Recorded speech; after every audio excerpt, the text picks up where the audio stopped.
Jenassa is a female Dunmer follower that you find inside of the Drunken Huntsman of Whiterun. There is no quest required to get her to join you, simply pay her 500 gold and she'll fight by your side. She is a ranger class, meaning she prefers to use archery and can also dual wield. An amulet of Mara? Paying her fee unlocks the ability to marry her at any time. Since Whiterun is one of the first cities most players visit, you'll want to Wabbajack her as soon as possible. See the link in the description for more info on that subject. Jenassa caps out at level 40 with 490 health and 100 skill in archery. She has 73 skill in block and one-handed. Her armor of preference is light with 100 skill. She comes equipped with a set of leather armor. She has no skill in heavy armor, so getting her to equip anything heavy means you need a base of Daedric at the least, and weaker pieces must be upgraded to around flawless level. Since she has no skill in heavy, you'll want to stick with giving her light. A starting set of leather is fairly easy to upgrade. She'll wear nearly any light armor you give her. For the few pieces that don't have decent enough base stats, you can upgrade them without much of a smithing skill, and she'll still make the swap. See the link in the description for more tips on changing follower equipment. Jenassa is one of the few followers that lack an invisible starting shield and thus is able to dual wield. If you give her a shield, she will use it instead of dual wielding. Only give her one if you're having issues keeping her alive. Now, while Cicero has the most potential dual wield damage output, he has some strange weapon restrictions. Jenassa does not suffer from this problem. She will equip any two weapons you give her, from Daedric all the way down to pickaxes. Her selection factors the weapon material base damage, so she always chooses Daedric, then ebony, then glass, and so on, regardless of any weapon improvements, enchantments, or the damage. This means she'll choose a 23 damage ebony weapon over a 91 damage one of lesser quality. The solution to this problem is simple: only give her the weapons you want her to use and nothing else. This includes staves. A surprisingly effective setup is to give her 2 elemental staves and let her go to work. You'll see why this choice is pretty effective in a moment. Jenassa is not much of a mage, so she will use summon staves without any issue. This works fine if you're running her as an archer, but if you plan to utilize her dual wield ability, it does make a noticeable dent in her damage. She switches to the staff and summons before switching back. The same problem will happen if you give her a torch. While fighting at night, she will use the torch in her offhand instead of a better weapon. My favorite combination is to give her a high damage dagger and then the most OP gimp weapon in the game, Windshear. She will stagger lock everything she goes into combat against without sacrificing very much stamina because of the dagger, even an ancient dragon.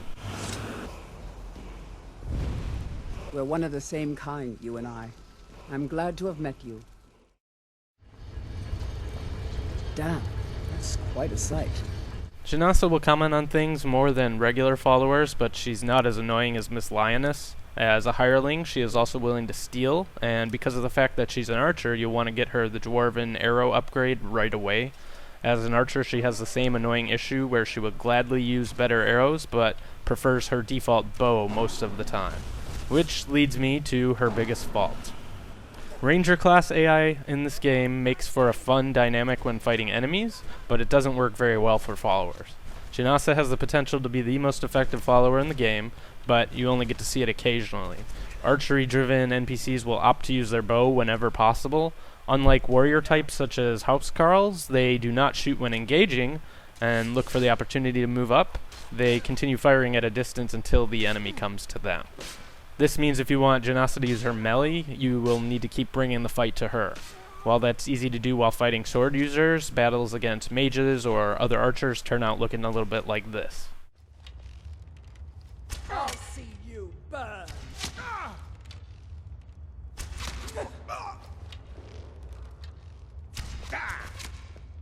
You won't get the best of me!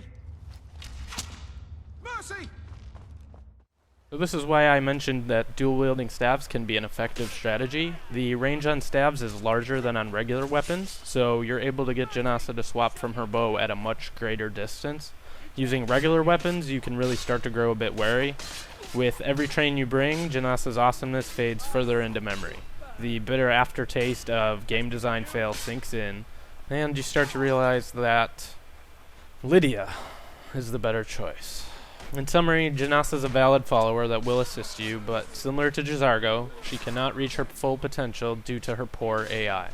She would definitely make a good follower at early levels, but in the end you're better off going with Cicero or a Housecarl because they're willing to charge in and fight.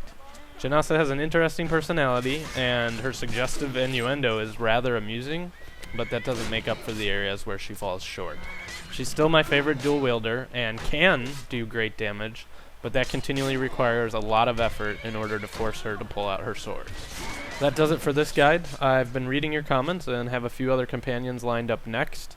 If there's a follower you would like to see a video made on, let me know in the comments.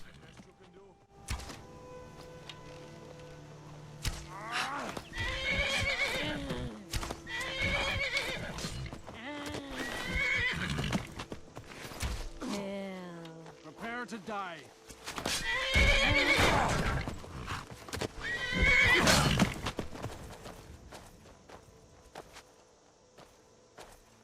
Damn you.